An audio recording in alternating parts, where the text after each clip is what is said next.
Hello, and welcome to my little city homestead. Today, I'll be making chocolate frozen custard.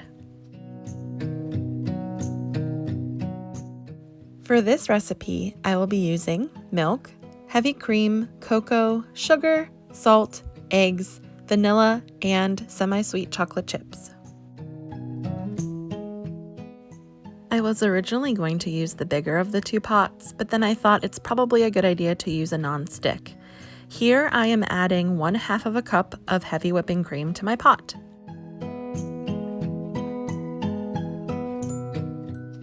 Next, I'm going to add 1/4 cup of cocoa powder. The cocoa powder that I have here on hand is a select specialty dark cocoa powder. I feel like for me, this ice cream was a little bit more bitter than I would have liked, so next time I would use a standard cocoa powder.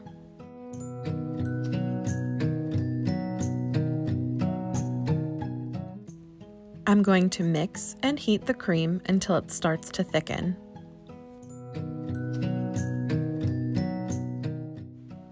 I just wanted to take a minute to give you guys a peek. Look at how yummy that looks. Oh, and it smells so good too.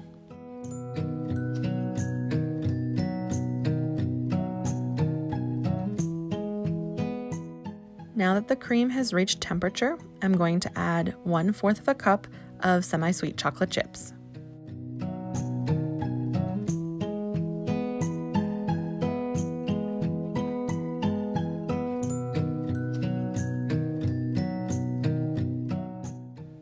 I'm taking the time to make sure that the chocolate melts thoroughly and creates a smooth consistency.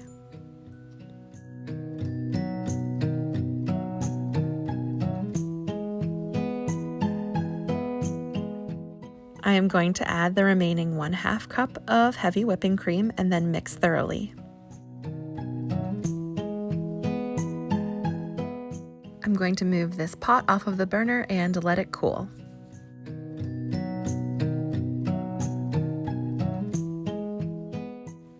Next, I am taking 2 eggs and I'm going to separate the whites from the yolks.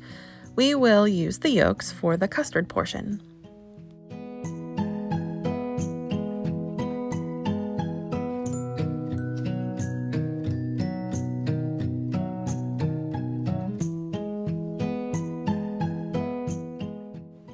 Now I'm going to take the chocolate and pour it into a bowl for it to continue to cool.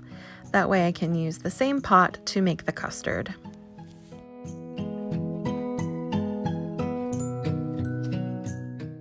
Now starting the custard portion, I'm going to add 1 cup of milk to the pot.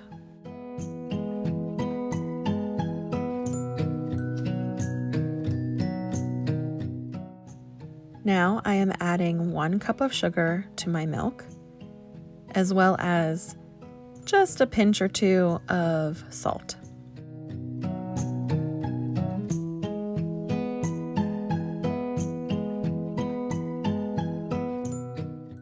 Now usually when you make custard, you would heat your milk and cream first and then temper your eggs. But I figured since everything is currently cold, I might as well add the eggs and warm them all up together. I don't know if that is breaking rules or not, but it worked for me.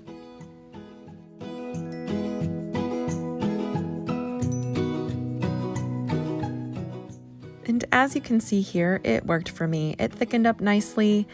Don't be too put off by the color. There was just a little bit of chocolate left in the pot, so that's why it's a little bit dark. But it smells wonderful and it tastes great and it's nice and thick, so I'm not concerned.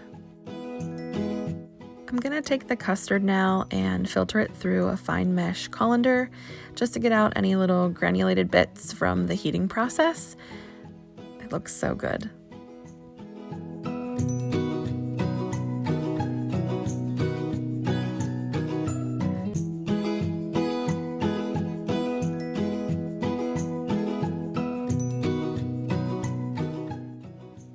Now I'm going to go ahead and mix the custard and the chocolate sauce together.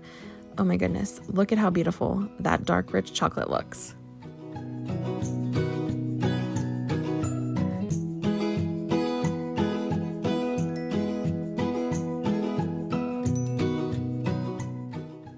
Now I'm I'm going to add a nice pour of vanilla just to help round out the flavor.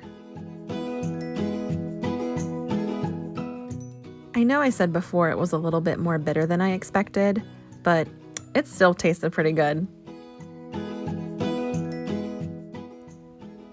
While the custard is in the fridge chilling, I'm going to go ahead and set up my ice cream machine.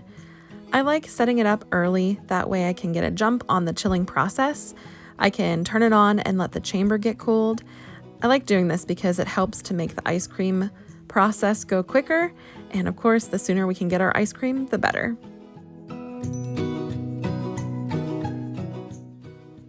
Now that the chamber and the custard are chilled, I'm going to go ahead and give it one good final stir, and then I'm going to fill the chamber to the max line.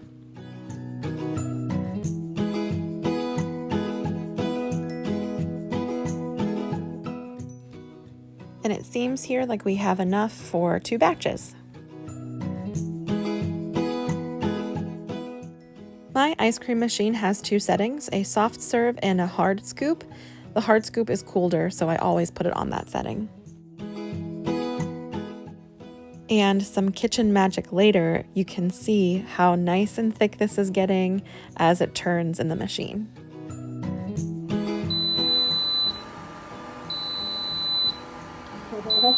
It's done.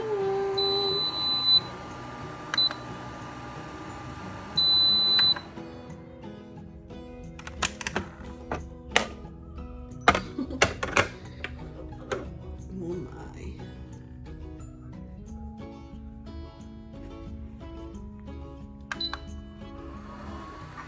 I like to put the chiller back on while I am scooping the ice cream out to help keep it as cold as possible and prevent preemptive melting. My husband is the lucky one today. He gets to lick the ice cream off of the ice cream blade. This was my first time making chocolate ice cream, and overall I think it was a win. Next time I'll make sure to use regular cocoa powder and not dark cocoa powder. I will also make sure that I put a link in the description for a similar ice cream for you to try.